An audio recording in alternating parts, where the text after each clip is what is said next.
is the belief, the position of all the historic apostolic churches, Coptic, Church of the East, Catholic, and Orthodox, that Peter was given primacy of position.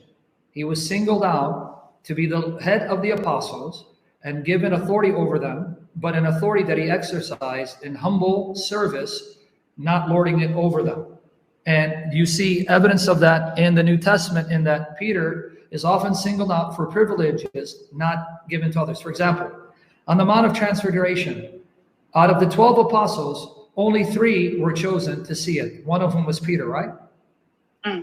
When Jairus' daughter was raised, only 3 were allowed to see the miracle. One of them was Peter, right? When Jesus prayed in the Garden of Gethsemane, only 3 were allowed to be near Jesus to hear his actual prayer. The others were at a great distance. One of them was Peter, correct? Yes. And Jesus singled out Peter for a resurrection appearance. He appeared to Peter individually. If you go to 1 Corinthians 15, open up 1 Corinthians chapter 15, read 5 for me. And that he was seen by Cephas. Notice the name Cephas again, right? Calls him Cephas. Yeah. So here you have Jesus appearing to Peter singularly, an individual appearance to Peter, then to the 12, then to the 500, then also to James, and then Paul. So you see Peter is being set apart for special privileges not given to the other apostles, even privileges not given to James and John. And another privilege you'll see that the Lord gives to Peter. If you go to Luke 22, 31 to 32. The Lord said, Simon, Simon, indeed Satan has asked for you, that he may sift you as wheat. But I have prayed for you, that your faith should not fail. And when you have returned to me, strengthen your brethren. Now, in your translation, you don't see the difference in the pronoun you. So I'm going to give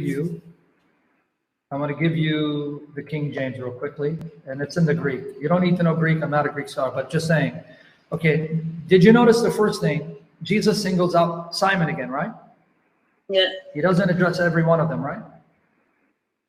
Yeah. Okay, now, so first thing I want you to notice from this verse, he speaks to Peter specifically and individually. He doesn't say it to everyone. The second thing he does for Peter, he says, I prayed for you. You don't see it in your translation. You is singular, meaning I prayed specifically for you. That's the second thing. The third thing, you know, Jesus entrusted Peter with the responsibility of restoring the rest of the apostles. So notice the 3 facts you see from this passage. And I'm going to give you the authorized version, because in the authorized version, it does something for you where you can know whether the pronoun you means 1 or 2 or more, that you don't find in modern versions, unless they add some further clarification. And the Lord said, Simon, Simon, behold, Satan has desired to have you. Now, if you notice you, it's Y-O-U, that's common sense. But watch how the pronouns will change. That he may sift you as wheat. But I prayed for thee. See the difference now? It went from you to thee, T-H-E-E.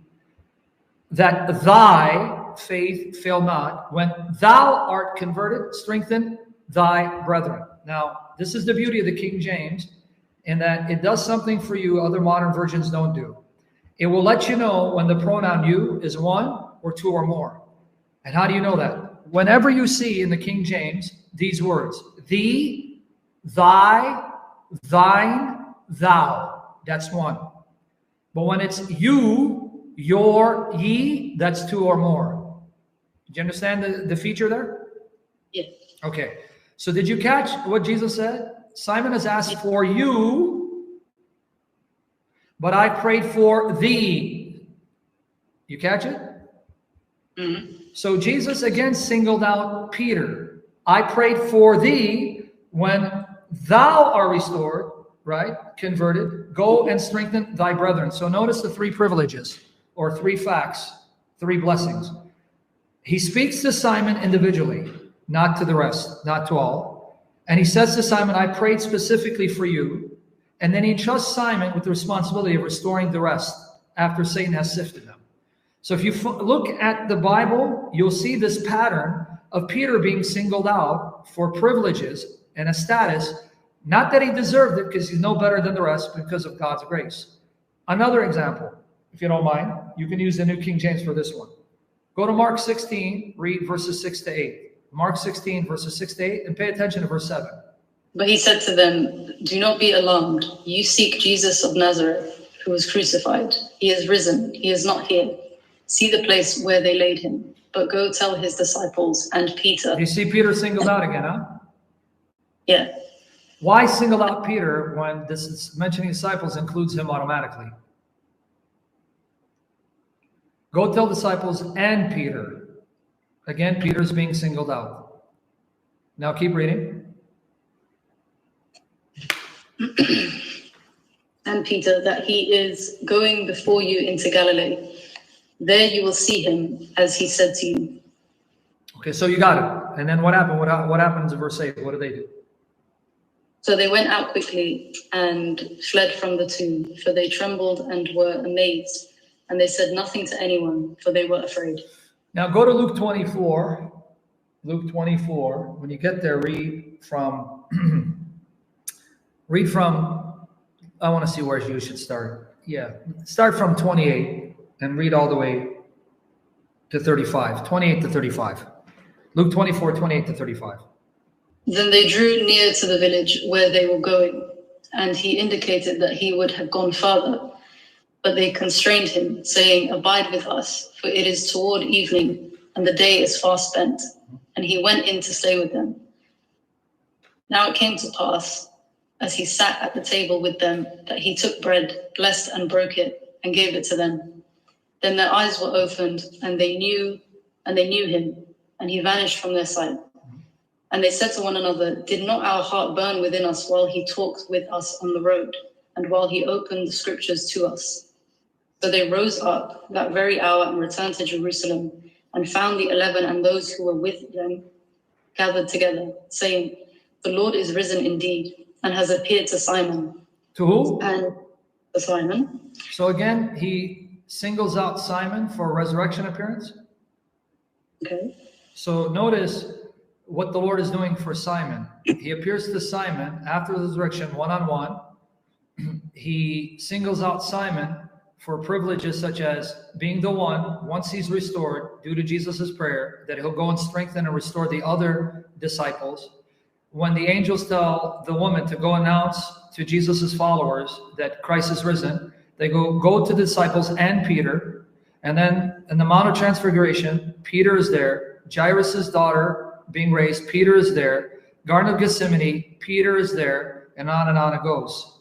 This is not a coincidence. This repeated pattern is deliberately designed by the Spirit in order to show that though they're all one, Peter has a position of primacy over the rest. This is why even in Galatians 2, verses 1 to 10, Galatians 2, verses 1 to 10, if you read that entire section, Paul says, due to a vision, obviously a vision from Christ, he was told to go back to Jerusalem 14 years after his ministry, 14 years later after he converted, to check with those reputed pillars of the church in Jerusalem. And he mentions who those pillars were. Simon, Peter, Cephas, John, and James, the so-called brother of the Lord. So this is a pattern that's there, right? So there's no problem with Peter being the rock, but no one believes he's the rock alone. He is the rock, and he has a position of primacy over the rest. But they too, in union with Peter, are the foundation upon which Jesus built his church.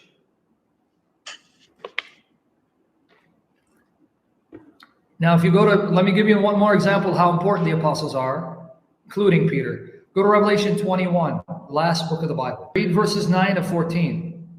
Then one of the 7 angels who had the 7 bowls filled with the 7 last plagues came to me and talked with me, saying, Come, I will show you the bride, the Lamb's wife.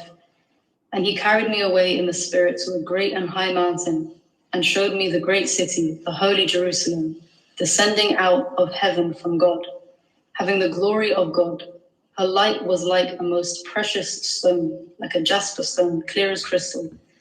Also she had a great and high wall with 12 gates, and 12 angels at the gates. And names were written on them, which are the names of the 12 tribes of the children of Israel. 3 gates on the east, 3 on the north, 3 on the south, and 3 on the west. Now the wall of the city had 12 foundations, and on them were the names of the 12 disciples of the Lamb. 12 disciples, it says apostles. Yeah. I thought you said disciples. So you see how important the apostles are, including Peter? they're not only the foundation of the church, they're the foundation of heavenly Jerusalem, the city that we will dwell in when it comes down to the earth. Okay. So I hope that clarified it. If you have other questions, feel free. Let me ask a question. Say it again.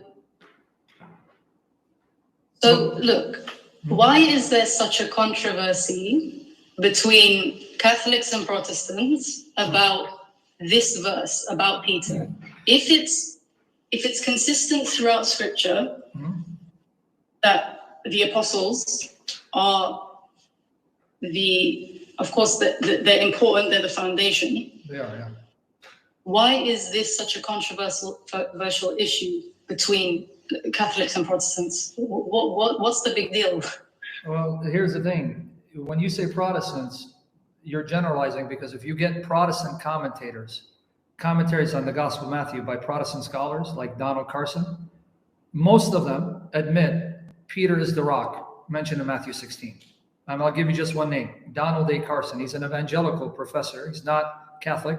If you read his commentary, he'll tell you that when Jesus said, "Upon this rock I build my church," that's Peter.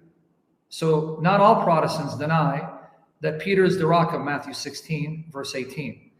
Now, why do other Protestants deny it? Out of reaction to the Catholic Church. It's reactionary. They're afraid to admit that if it's Peter, then that means not only is Peter the head of the church, and you know the apostles who are, obviously they're the foundation, but he's their head, then that means Peter's successor would be the head of the church on the earth. And if the Pope is Peter's successor, that means he's the head of the church. And they don't want to believe that and go that far and accept it. But what I'm telling you is, here's what I want you to hear. Even if you don't believe the Pope is the head of the church, that doesn't mean that if you believe Peter is the head, that you have to believe the Pope is. In other words, believe it or not, there are even people here who are Orthodox, Coptic, Assyrian Church of the East. I'm not saying they're right, so don't get me wrong. I'm not saying they're right. What I'm trying to tell you is you have Assyrian Church of the East, Coptic Church, Orthodox, who all accept Peter is the rock, the head of the apostles, but they don't believe the Pope alone is the head of the church. They believe that all the bishops in their respective sees are sitting on the throne of Peter and have equal authority over the church on earth. So what I'm saying, you can believe Peter's the rock and still not accept that the Pope is the one head of the church, but it doesn't mean you're right or wrong. This is a debate even among Catholics, Orthodox, Coptic, and Assyrian Church of the East. And I'm not here to solve that because I don't have much knowledge about church history to solve that issue. Okay. So, does it matter? Does it matter which interpretation you take? It why depends. Is it so significant why is it so significant? Well, it matters one way. We all want to know God's interpretation of the Bible, right? Sure, yes. So it matters because we want to know what God means. That's the first reason. Yeah. That's number one. Number two, it also matters how you interpret the Bible, because depending on what passage you interpret, you can come with wrong theology that'll damn you to hell. For example, does it matter how Jehovah's Witnesses interpret those passages about the Trinity? Yeah. Why? Why should it matter? Because that's the nature of God, and we need to understand who God is, how he's revealed himself to us. So you see, so yes, interpretation can matter and often does matter depending on what you're interpreting. That's the point. Right, so this particular thing, what is this? Well, that's important too, because why is this so divisive? Because it's talking about the most important living organism on earth, the Church of Jesus Christ.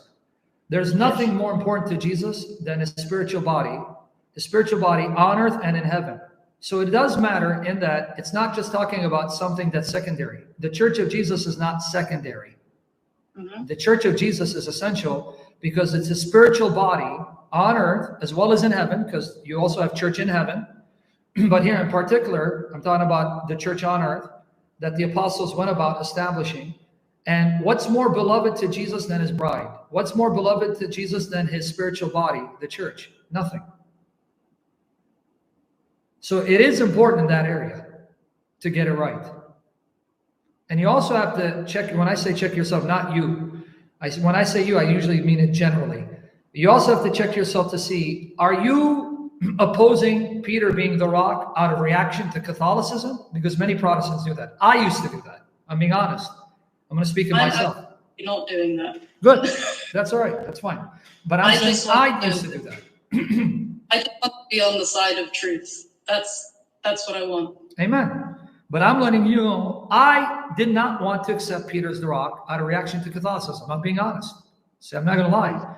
I despise the Catholic Church because I believe, I'm telling you what I used to believe 20 years ago. And I'm laughing at myself, but thank the Lord he had mercy on me and patience with me. I believed it was the Antichrist system. The Pope is the Antichrist, and there were Jesuits who were working with the Illuminati to bring about a one world government. And, you know, I was into all of that. Mm-hmm. It's funny now, but back then it was serious. Okay.